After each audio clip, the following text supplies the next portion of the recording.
الحمد لله نحمده ونستعينه ونستغفره ونعوذ بالله من شرور أنفسنا ومن سيئات أعمالنا من يهده الله فلا مضل له ومن يضلل فلا هادي له وأشهد أن لا إله إلا الله وحده لا شريك له وأشهد أن محمدا عبده ورسوله وصلى الله عليه وعلى آله وأصحابه وسلم. أما بعد، فإن أصدق الحديث كتاب الله وخير حج محمد صلى الله عليه وسلم وشر الأمور محدثاتها وكل محدثة بدعة وكل بدعة ضلالة وكل ضلالة في النار. السلام عليكم ورحمة الله وبركاته. كيف حالكم جميعا يا أيها الإخوة, oh brothers and sisters in Al-Islam. On this beautiful day, by the permission of Allah Jalla wa Ala, we would like to take some brief reminders and a reflection, bi'ithnillah, dealing with the importance of what should a person begin with. And this question is asked a lot. To many of the ulama, this question has been posed. What should a person begin with when they want to study Islam? When they want to take Islam serious? When they want to learn about Islam? Which book should be the first book that a person should begin with or start with? What direction would you point someone to learn about Islam? And honestly, inshallah ta'ala, hopefully in this talk, bi'ithnillah, inshallah ta'ala, we'll be able to clarify some of the pitfalls or even some of the misdirection that we have throughout in terms of our success of our practicing of Islam altogether. Is basically skipping past what to start with. What should we begin with? How, so forth. It reminds me of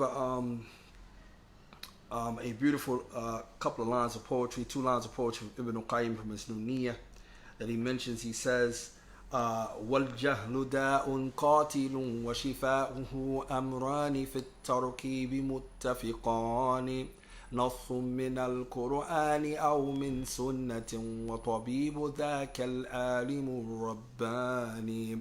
And these 2 lines of poetry, Ibn Qayyim was able to give us a broad line to look at and how to approach, inshallah ta'ala, the Islam. Okay, how to approach Islam, how to approach the deen, period. And I don't quote the rest of the remaining lines, even though he goes into that. But these first 2 lines is what I want to use as a introduction to before we get ready to talk what we're talking about, inshallah. So he says that jahlu, and for many of us we know the word jahl, we know that jahl means ignorance, right? He says that is a serious and dangerous disease. That ignorance is a dangerous disease, okay? And its cure is going to be found in 2 affairs, all right? And they have a tarkib, okay? There's an order that's agreed upon. These 2 affairs have an order that's agreed upon. In other words, it's a certain order. One comes before the other, okay? So to speak, one comes before the other. It is a certain order. And he says, Nasun min al-Quran, the text that comes from the Book of Allah, or a Sunnah, or the text that comes from the Sunnah. And then he doesn't leave it there so that no one can say, okay, I'm a commoner, okay? So I should start with, the Book of Allah and the Sunnah. Tayyib, right? But no, he says, وَالطَّبِيبُ ذَلِكَ الْعَالِمُ رَبَّانِ. He says that the doctor to administer these prescriptions, the medicine, the cure, so to speak, it needs a doctor.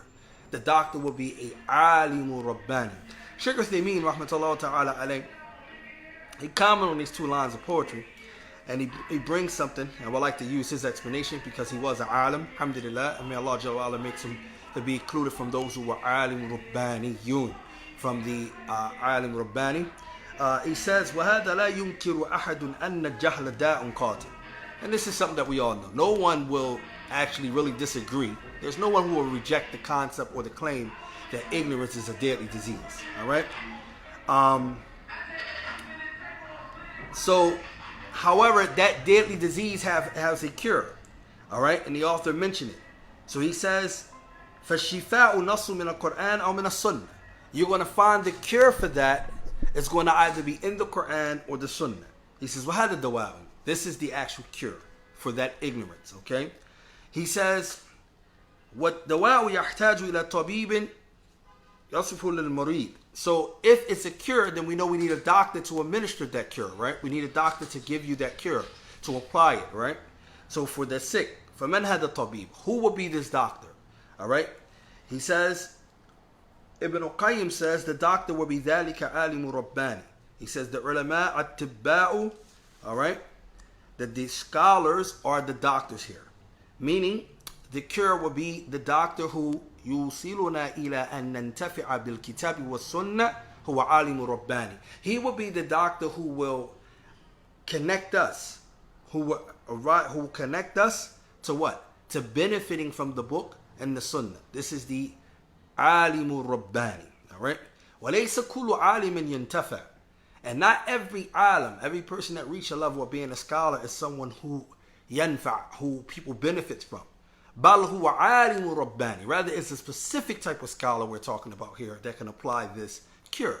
He says, and وعالم رباني, he says, and it is said about the definition for عالم رباني is a person who is al-hakimu fit ta'lim. He is very wise in terms of the way he teach and he educates.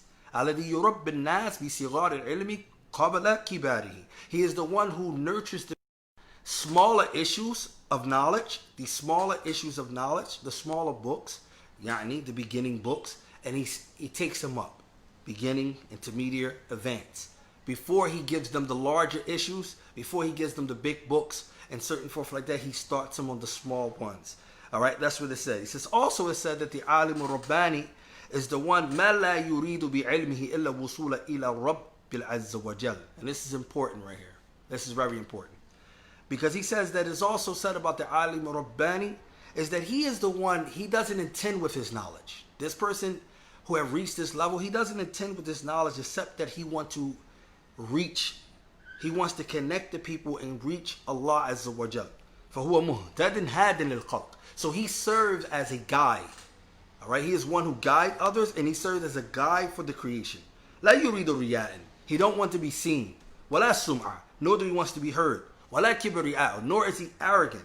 وَلَا غَيْرُ ذَلِكَ. No other reason for the fact that he wants to connect the people to their Lord. He wants to connect the people to their Lord. Not to himself, but to their Lord. All right, this is one of the statements of our alim al-rabbani. All right, you might say, why did I start with these 2 lines of poetry? And what they got to do with the question that I'm asking before I get into the talk. Okay, so let's go to the underlining fact here. The reason why is because we know that the kitab and the sunnah is the two sources, the main sources that we take from. True. We know that ignorance is a disease. True. But the underlining fact is that you cannot approach the kitab and the sunnah just by yourself. All right? You're going to need someone who is skilled and learned both in the book and the sunnah to give you that proper guide that you're going to need. And that's what Ibn Qayyim was trying to direct you to. That you're going to need someone to give you that proper guide. Someone to give you that proper instruction. Now this plays a major role in what I'm getting ready to talk about. Many of you heard this hadith before. And I've seen a lot of people comment on the answer of what a person should begin with, what book they should begin with. And amazing, I have not heard one person mention in the comment section yet that they should start with the book of Allah. Right? But alhamdulillah, many people say we should start with, a helping hand, a sister helping hand through the door. You give them this, you give them that. Also, another mistake that a lot of us make is that a lot of us think we left out of the area of New Shahada. All of us technically are still babies in Al-Islam, especially for those who are reverts. All right? Or those who are reverts, those who aren't born into Islam in a practicing family household. Okay? There's a difference being born into Islam with a family that doesn't practice and being born into Islam with a family that does practice. All right? It's two different. Okay? And then also understanding that we are relatively new. We don't have generation and generation in Islam. So if that's the case, then all of us technically are still closer to the new Shahada era, no matter how long we've been in Islam. I just want you to understand that. So that way it can give you some type of gauging or some humbling pill to have. Okay, Tayyib. It is mentioned in the hadith on the authority of Alqam ibn Marathad that he said, سمعت سعد بن عبيدة, that I heard Sa'd ibn Ubaidah يحدث عن أبي, and I heard that he mentioned or he related from an Abi, from the father Abdul Rahman as-Sulami, from Uthman ibn Affan radiallahu anhu, and he says, قال شعبة قلت له عن النبي صلى الله عليه وسلم وعن النبي, or should be عن النبي صلى الله عليه وسلم, قال نعم, قال خيركم من تعلم القرآن وعلمه. All right. Now this hadith, many of you heard it before. Okay, this is a beautiful hadith, and all of us probably heard it. But I want you to see the difference between hearing a beautiful hadith and what the hadith should actually do to you when you hear it, and how you should respond. You're going to see this. We're going to talk about this, inshallah. He says that it mentions that it was said that Qala Sha'ba, he said, I said to him from the Prophet ﷺ, he said, now, he says, the best of you is the one who learns the Quran and wa'allamahu, and he teaches it. All right, he or she teaches it. قال أبو عبد الرحمن فذلك الذي أقعدني مقعدي هذا. This is important. Look how Abdul Rahman as-Sulami took this narration. He heard the narration and look what it did. It wasn't like, you know, how we hear the narration, or we hear narrations, or we hear ayats, but it's supposed to prompt you to do something. There are verses in the Quran where Allah Jalla wa'ala says, when the Quran, or وَإِذَا تُلِيَتْ عَلَيْهِمْ آيَاتُنَا, when our ayats are recited upon them, you see what? وَجِلَتْ قُلُوبُهُمْ, you see their hearts trembling. It's some action that takes place after the Quran is being recited. Also, Allah mentioned in other verses when a surah or an ayat is sent down to them, what? It increases them in their iman. So there should be some action following the Quran and the hadith. It should be action after. It's not just dormant. Oh, I heard the hadith, I heard the ayat, and I go about my life like nothing really didn't faze you. No, look what he says. He says, فَذَلِكَ الَّذِي أَقْعَدَنِي. That's the reason why he sat down. Hearing this narration caused me to sit down. Maka'adi says, Maka'adi hada, this position of mine, this sitting down of mine. فَكَانَ يُعَلِّمُ مِنْ خِلَافَةِ الْعُثْمَانِ بِنْ إِلَىٰ إِمْرَأَةِ الْحَجَّاجِ. You're going to learn about this statement. He's going to learn about this statement, okay? He says, وَأَنْ عَلِي بْنْ أَبِي طَالِبٍ قَالَ رَسُولُ اللَّهِ وَسَلَّمَ. Also in the third year, أَنْ عَلِي أَبِي طَالِبٍ أبي طالب قال رسول الله صلى الله عليه وسلم. He says that on the authority of Ali, who said that the Messenger of Allah sallallahu alaihi wasallam said, خيركم من تعلم القرآن وعلمه. So now we see that Uthman is one of the narrators. Also we see that Ali is one of the narrators of the same hadith, mentioned in a different chain. So طيب, وعن مصعب بن سعد and أبيه قال رسول الله صلى الله عليه وسلم خيركم من تعلم القرآن وعلمه. Right? He says قال وأخذ بيدي. He took me by my hands. فأقعدني, and he caused me to sit down. في مجلس أقرئ, to sit down in a gathering and يعني to read. أقرئ.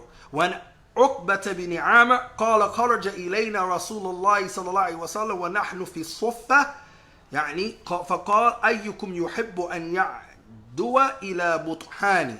And then he mentioned another narration, which is kind of lengthy, that the Prophet ﷺ came out to the people of Suf. And the Ahl Suf, they were the people who they really didn't have a lot. So they were those who they used to live in the masjid. They used to stay in the Prophet's masjid, and the Prophet ﷺ would have different people come by and bring them food and different things like that. So the Prophet ﷺ came out to them one day and he asked them which one of you would like for certain things to take place, as if they would have 2 camels or 2 this, and he mentioned these different things. And each one of them, you know, after the Prophet ﷺ said, they said, all of us, Ya Rasulullah, would like that, right?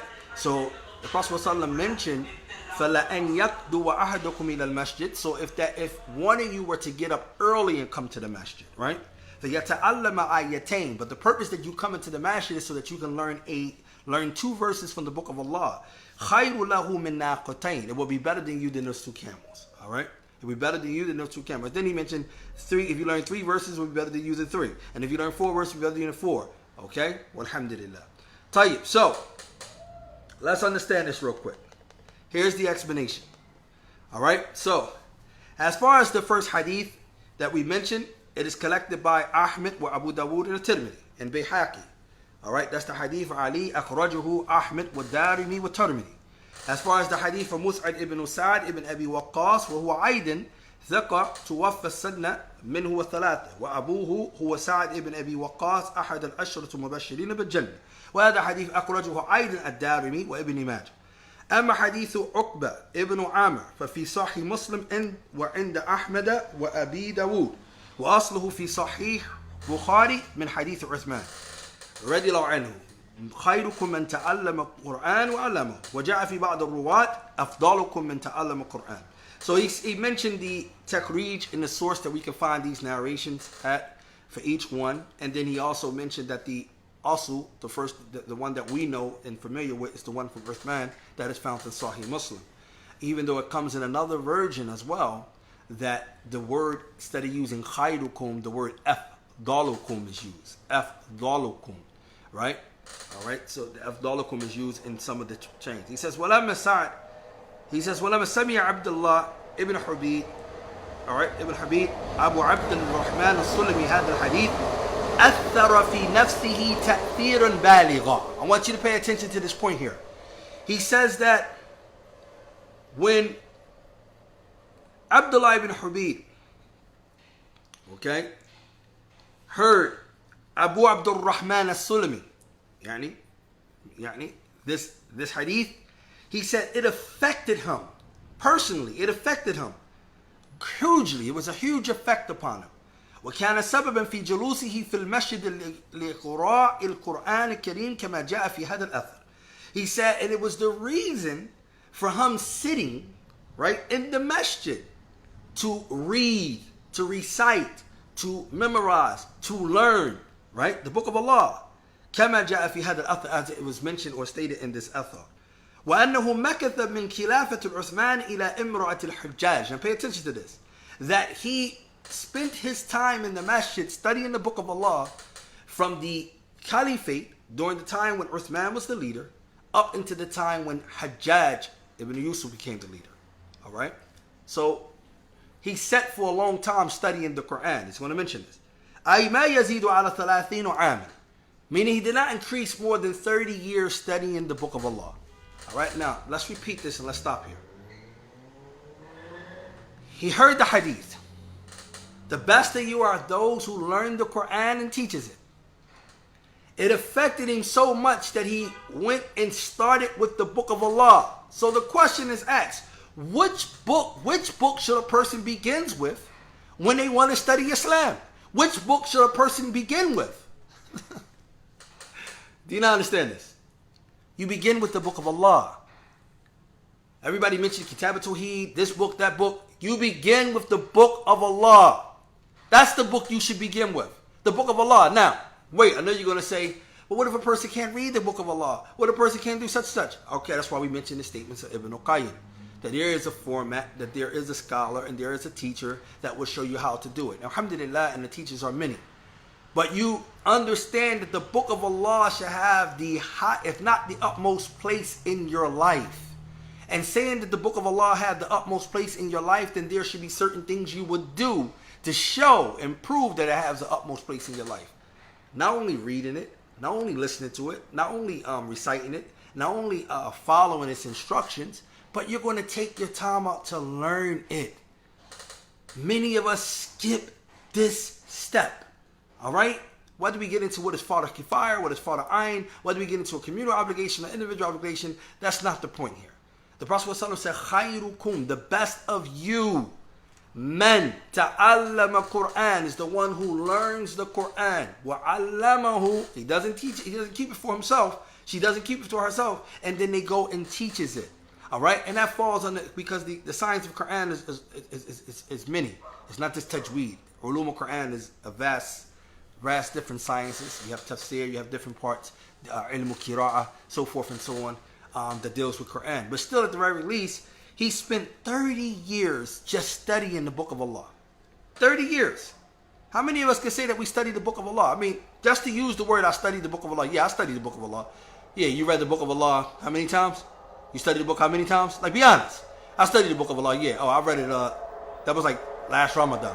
Oh yeah, I read it like, yeah, I think I finished the Quran like once in my life. I mean, from front to back. I read it once. Yeah, but I studied the Book of Allah. Seriously?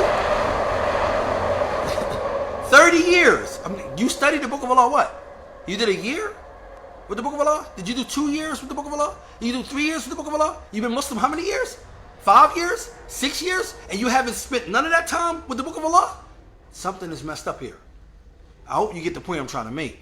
Something is messed up here. The priorities have been rearranged. The Book of Allah should be so, you should be so intimate with the Book of Allah. I don't care who you is. You're supposed to be so intimate with the Book of Allah. It shouldn't just be the sign of the people of bid'ah, or the sign of the people of this, or the sign of the people of that. If you screaming at the top of your lungs, I'm Salafi, and you screaming at the top of your lungs, your Aqidah is straight, then you should be the strongest with the Book of Allah. You should be the strongest with the Book of Allah, because the source of all knowledge is going to start there. Do you not understand this? The source of all knowledge is going to start with what? The Book of Allah. Because the Book of Allah is the speech of Allah. And the speech of Allah comes from Allah. And Allah Jalla wa Ala is al-alim. فوق كل عالم alim. Allah is al-alim. Not meant to say alim. Allah is al-alim. Allah Jalla wa Ala is above anyone endowed with knowledge. He is the all-knowledgeable. So this is something that I want us to really ponder. So if someone asks you what book you should start with, look at the Salaf. They will go back and start with the Book of Allah. They will spend their lives and commit their lives to studying the Book of Allah. How come this is not our case? Why we don't start with this? He says, كلها في إقراء القرآن الكريم رغبة في الحصول على هذه الخيرية وهذا الثواب العظيم الذي أعده الله تعالى لمن علم القرآن.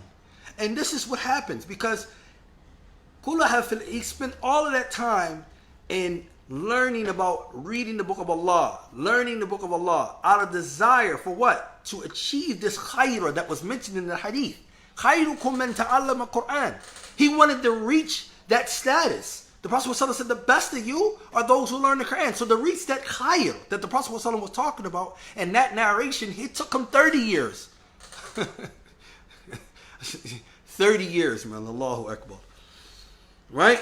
And he says, وَهَذَا الثَّوَابُ الْعَظِيمُ, and this is a tremendous reward, الَّذِي, which has been prepared for him whom Allah Jalla wa Ala have taught the Quran. وَقُرْآنُ الْكَرِيمُ أَنزَلَهُ اللَّهُ تَعَالَى وَجَعَلَ فِيهِ خَيْرًا وَبَرَكَةً. And we already know that the noble Quran, Allah Jalla wa Ala has sent it down, وَجَعَلَ فِيهِ خَيْرًا, and He has placed therein good and barakah. I want you to understand the difference about the Book of Allah. The Book of Allah, by the very definition, in and of itself, is barakah. The book is blessed. I think you need to understand this. There's not a book that you're going to pick up, brothers and sisters, in any store, any library, any place you go at, that the book and everything it contains in it is blessed. All right? There's not one book you're going to pick up that every part of the book, the words, the verses, the surahs, you understand the swal? All right? The whole book is blessed. That's number one. All right? It's barakah. Also, the book contains khayr. There can be no shar in the Book of Allah. There's something you need to understand. Allah Jalla wa Ala make this clear. No falsehood can approach it from the front nor from behind. There's no shar in the Book of Allah. All right? Shaykh Uthaymeen, rahmatullah ta'ala alayhi, he brought a beautiful point. He said that when the book itself is described with these type of characteristics and qualities, then how much more so the one who hold firm to that book, then they will also get some of those qualities. They will be elevated just as well as the book is elevated, because the book elevates any people that holds on to it. As Umar ibn al-Khattab anhu was reported to have said, that this Quran raises a people and it debases a people. It raises a people and it lowers a people. All right? So he says here, he says, أَنزَلَ اللَّهُ تَعَالَى رَحْمَةً لِهَذِهِ الْأُمَّةِ وَهِدَايَةً لَهَا. Allah has made it as a mercy for this ummah and as a guidance for it. كما قال الله تعالى إن هذا القرآن يهدي للتي هي أقوم الآية في سورة الإسراء, Allah said, indeed, inna hadha al-Quran.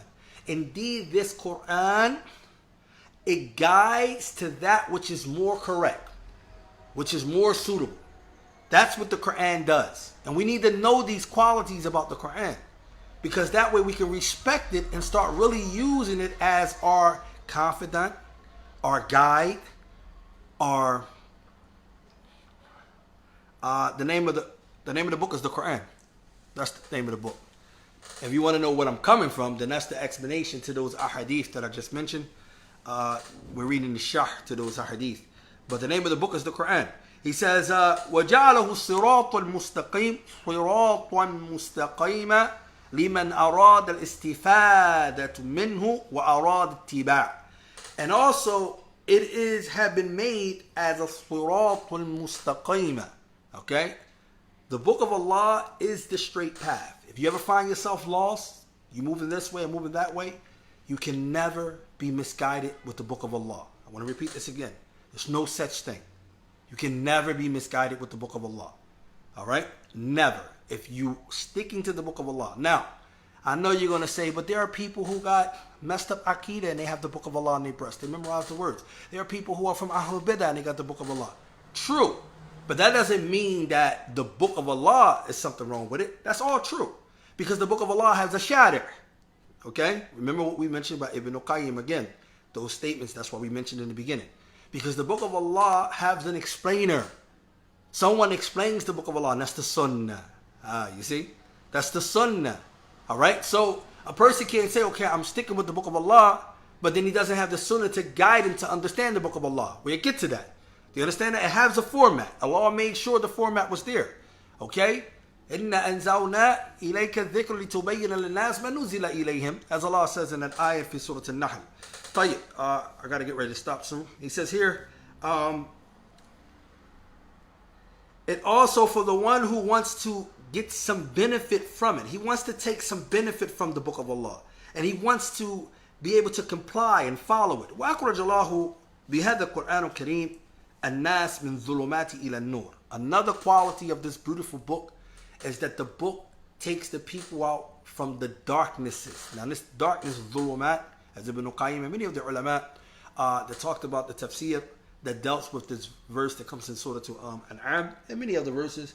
When Allah Jalla wa'ala talks about the Quran leading people from darkness, he used dhulumat, okay, in the plural form. And he used an-nur in the singular form, okay?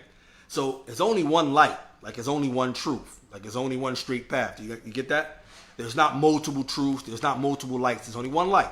Same here, Allah Jalla wa'ala says it's many darknesses. And the ulama of tafsir, they mentioned darkness of shirk, polytheists committing partners with Allah, darkness of bid'ah, innovation, darkness of kufr, disbelief, darkness of dhunub, sins, and they mention many branches of those different types of darknesses that takes place. So Allah says that the Quran takes you from out of those darknesses and it brings you into the light.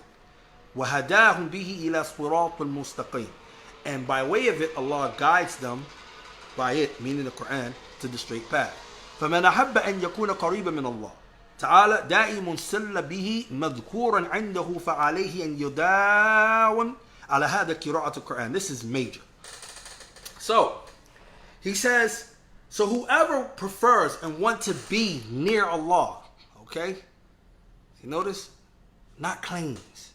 Not claims. Everybody can talk about, yeah, God love me. I know God love me. I understand God love me. I'm the closest to Allah. You can nip all that. No claims. Whoever wants to be close to Allah Azza wa Jal, pay attention. Min Allah Ta'ala, he wants to be close. Then let him constantly have the sillah. What is the sillah? The sillah is the connection wherein that he mentioned him. عنده فعليه أن يداوم على هذا قراءة القرآن. Okay, he want this connection, and he want that Allah Jalla wa'ala should be remember of him. Allah Jalla wa'ala should remember him. Allah Subhanahu wa ta'ala should mention him. If he want this, then let him be consistent in reading the book of Allah. Let's repeat that again. Let him be consistent in reading the book of Allah. Now stop, and this is a rhetorical question. You can ask yourself this: how often do you finish the book of Allah? How often? When did the last time you finished the book of Allah? How often? How often do you read the book of Allah?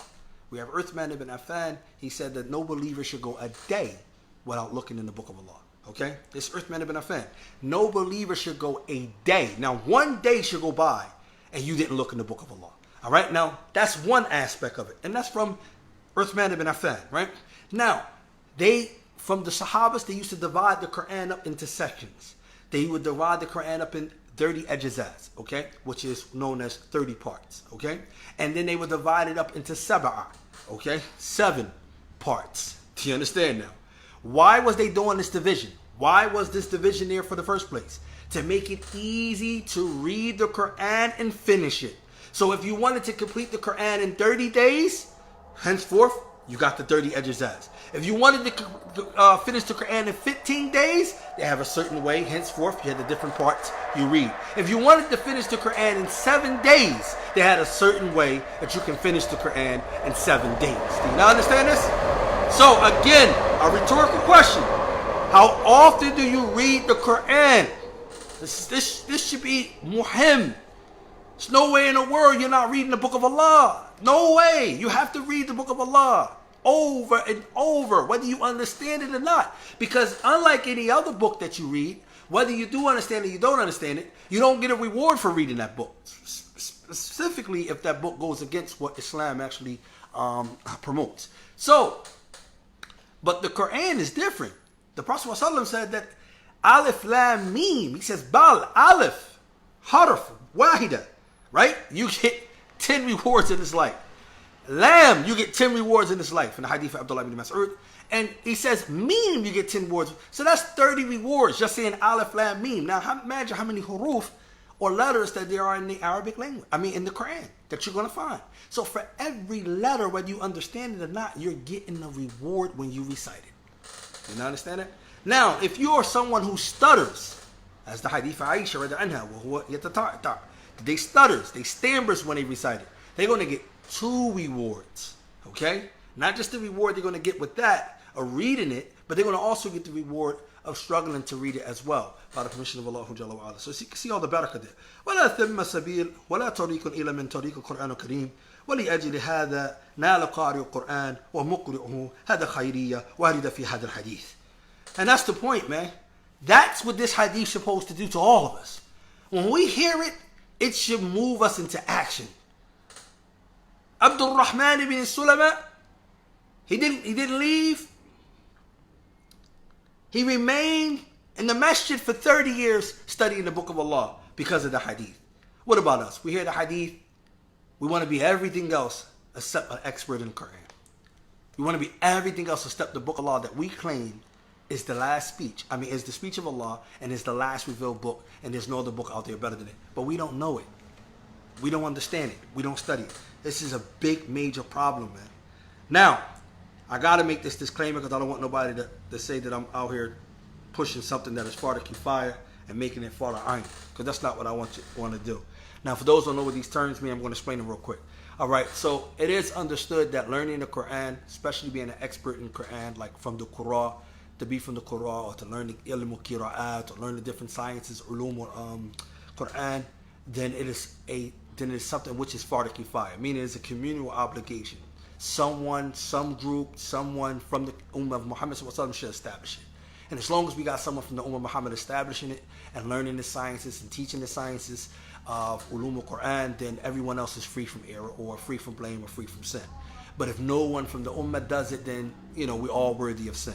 Now, there are certain parts when it comes as Imam Jazariya, he mentioned where it comes when it deals with tajweed being tatbiq, being applied. Now, when reciting the book of Allah, you have to recite with tajweed, all right? You have to recite with tajweed, and he explained what tajweed is. You have to recite giving each letter is right, understanding its attributes that goes along with it, and not making them, those things which should be said soft should not be said hard, and those things which said hard should not be said soft, etc., etc. All right, so you can stay away from the 2 types of lahan, major error. So this is farda ayn. This is an individual obligation now. As far as being a alim in the science of Quran, you don't have to be that. All right, so I don't want nobody to think that I'm pushing something that's not there. But now, outside of the science, though, you should be reading the book of Allah. You should be familiar with the book of Allah. because of the companions, this is exactly what they have done, like Uthman ibn Affan said, and he wasn't talking to scholars. Okay, he wasn't talking to scholars. No believer, okay, that's any believer, should not allow a day to go by that they're not reading the book of Allah. No believer should not. I don't care if you're reading one verse or two verses. And even if you look at the hadith of the Prophet ﷺ when he told the people, Ahlul Saf, if you get up early and you come to the masjid and you learn just 2 ayats from the book of Allah. You know, understand that? That becomes clear. And this is from Allah Jalla wa Ala. Only from Allah subhanahu wa ta'ala. Okay, tayyib. Last but not least, let's mention here, before we stop here, he brings some other points here. He says that, وَقَوْلُهُ عَلَيْهِ الصَّلَاةُ وَالسَّلَامُ خَيْرُكُمْ. He says, when the Prophet ﷺ said the best of you, he says, خَيْرُ هُنَا بِمَعْنَا أَفْعَلُ تَفْضِيل. Okay, so it means on a superlative degree. He says, أَكْيَارُكُمْ أَوْ أَكْثَارُكُمْ نَفْعًا وَأَرْفَعُكُمْ مَنْزِلًا. He says, basically what it means is that the best of you, or the most of you who that will retain benefit, and the most of you who will be elevated, وَقَدْ تَأْتِي خَيْرٍ أَحْيَانًا وَلَا يَقْصُدُ بِهَا تَفْضِيلٍ. And he said sometimes you can see the word khair, which is used for sometimes, however, what is not to be understood, that it doesn't mean tafdeel, like superlative. Because sometimes it can be understood from it that it's explaining the or clarifying the place of something.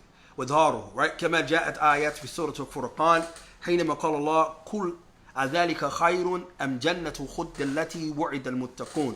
Here Allah Jalla wa Ala, when he says this verse in Surah Furqan, he's just telling us that the word khair, trying to get us to understand, the word khair sometimes don't mean the best of. It's not on a tough deal. It's not an ism tough deal. It doesn't mean that.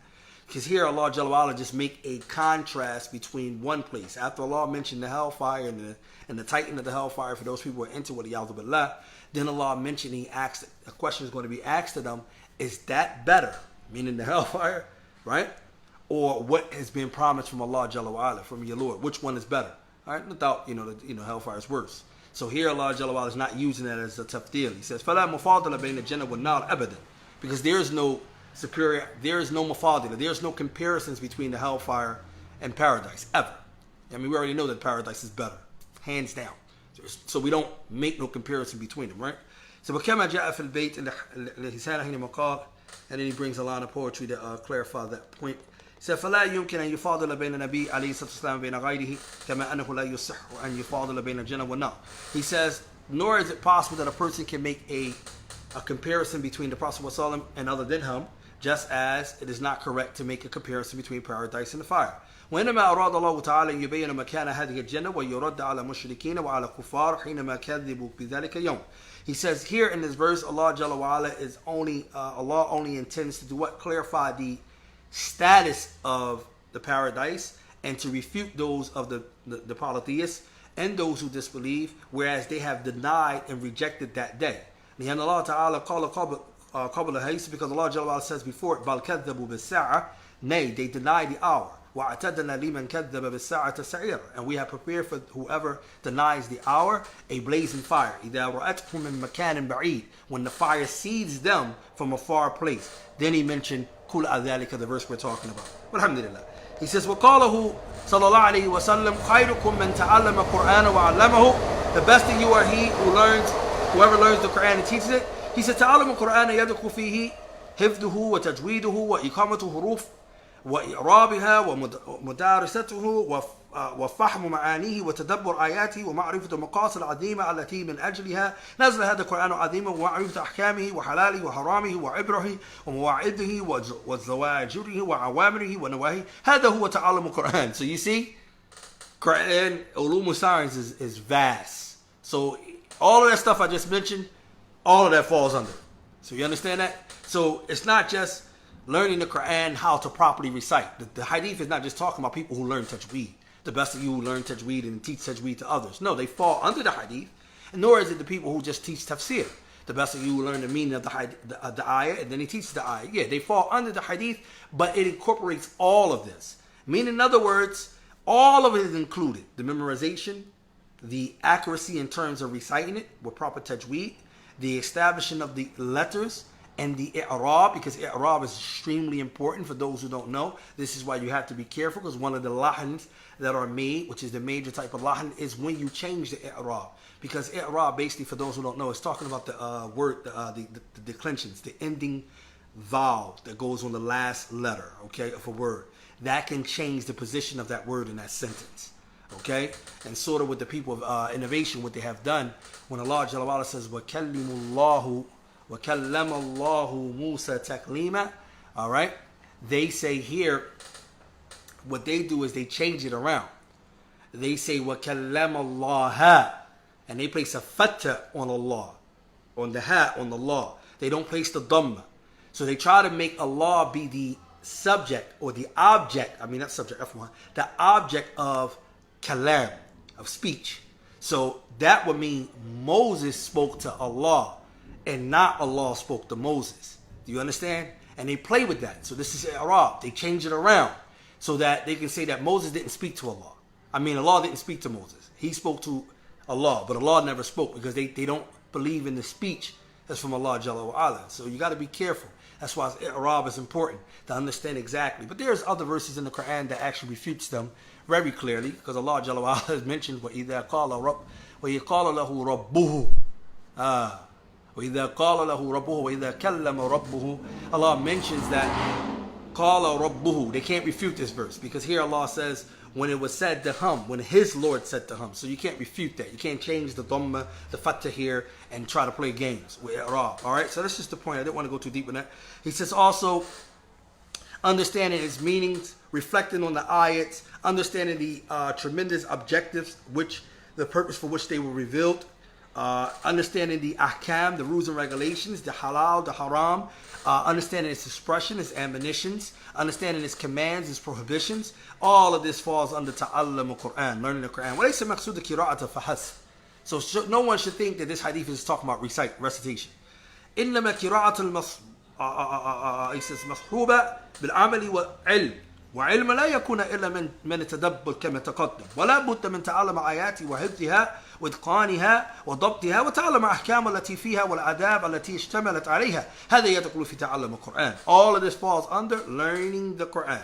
All right, so he says that the qira'ah should be accompanied with what? Knowledge and actions. All right, it should never just be qira'ah, reading just by itself. No, it should be some actions behind that reading. Okay, so it should be accompanied together. He says, وَلَا بُدْ مِن تَعَلَّمَ آيَاتٍ. All right, and he said that the ilm cannot be done a less way but reflecting, just as it already preceded. And he says, وَلَا بُدْ مِن تَعَلَّمَ آيَاتِهِ. Also, is a must that one learns its verses, meaning the Quran, learn Allah Jalla wa'ala verses. He also memorizes those verses. He becomes proficient in them. He's very accurate, and he learns the ahkam, which are stated within them, the mannerisms, the adab, which is gathered within them. All of this falls under learning the Quran.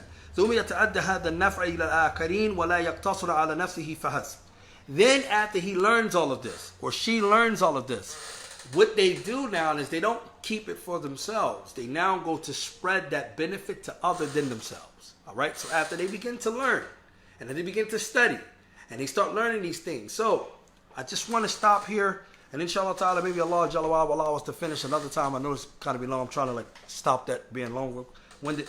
But I want you to understand something real quick here, that learning Quran have many different components. All right?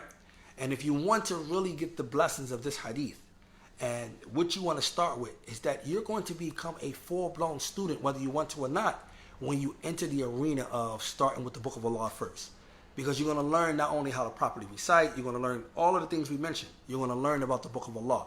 So when you do that, you don't got time to worry about Kila Bakal, he said and she said. You don't got time to worry about if Sheikh Tahir is over here teaching in this masjid, and then I got to sit around and listen to a bunch of people tell me why he's off it, and then they worry about every move that he make, or I got to worry about these individuals over here and every move they make. You don't got time for all that. What you really got time for is studying. You're learning the Book of Allah. Most people you see that do that is true. Do you find that these individuals who spend their times around, this is why they got all that time on their hand in the first place. Not the 30 years that we just see that Abdul Rahman had. He spent 30 years trying to what? Learning the Book of Allah. After hearing the hadith, it had an effect on him. and made him into a full-blown student. But if you find people, all they got this time on their hands to do kila waqar rad bi ghayri ilm, and to do refutation without no knowledge, all right, and not even being at the level to do refutation, know that those people are individuals who are not studying the book of Allah. Believe me when I say this to you. They have not begun to study the book of Allah. And they only got time on their hands because they are not studying. They're not studying hadith. They're not studying Quran. This is what it is. They're not doing it. And you might say, oh yeah, brother, he in class. Okay, he's in class what? In class doing what? What is he learning? What is he gathering? If all he can think about is what masjid to stay away from, what dua today to stay away from, what this to stay away from, at the end of the day, what are you learning? Okay, kam ajza endak. How many ajzas do you have with you, brother? How many? Tell me. You got 5? You got 10? You got 15? Are you halfway done the Quran? Are you a quarter? Let me know, how many parts of the Quran do you have with you? Oh, you still on Kuhu Allahu Ahad, right? Oh, Nas, you didn't finish. Okay, yeah, you with the important lessons for the Muslim, right? So you still with Sheikh bin Baz book. That's basically where you at. From 100 Adiyah ila Nas. That's where you at, right? And you haven't really went past that, and you're not, you don't pronounce them correctly. You don't know their huruf. You don't know their sifat. You don't know all that stuff. Okay, all right. Now the ma'ani, you really don't understand the ma'ani. You don't know what you're saying. Okay, I understand. Because you're running your gums about who to take from, who not to take from, and it's taking you away from the real purpose. Learn the deen. Then you can feel some type of way when you learn the deen and have a proper response, an ilmiya response when someone do something or say something that go against Islam. You understand? Then you can have a proper way of dealing with that. But if you don't got none of that stuff with you, I'm not saying that you don't supposed to dislike anything that's wrong. I'm not saying that. But I'm saying at the end of the day, why you got to make it like it's your calling? And that's what most people are doing. We need to go back to the basics. If anyone asks me what book you should start with, I'm not going to mention no other book but the Book of Allah. That's the book you should start with. The Book of Allah. Now, the way that you should approach the Book of Allah, I'm not going to tell you just get the Book of Allah and read it. That's not what I'm going to tell you to do. There are many. Number one, you're going to need a teacher when it comes to dealing with the Book of Allah. Number one, awwalan, you're going to need a teacher. Okay? Now, that means there are many different steps to the Book of Allah, like tajweed, like understanding how to recite it properly, like reflecting on it, like, you understand? Understanding its ma'ani, from tafsirul laf, with tafsirul ma'na, these different things, right? Like understanding its ahkam, like understanding its adab, like understanding its prohibitions, all of these different things. And in each step, it's going to take you to another step. Once you do that, brothers, trust me, when it comes to issues that deal with a lot, you're going to find yourself real humble. Your character even is going to change. You're not even going to act a certain way. Trust me. And you're not even going to entertain that foolishness. Whether you think somebody is right or not, you're not even going to entertain that foolishness at the end of the day. Because you can care less. You got something to do. You're worrying about if you're reciting the Quran correctly. You're worrying about if you understand it, if you're applying it correctly, or you're teaching your family. These are the different things you're worrying about.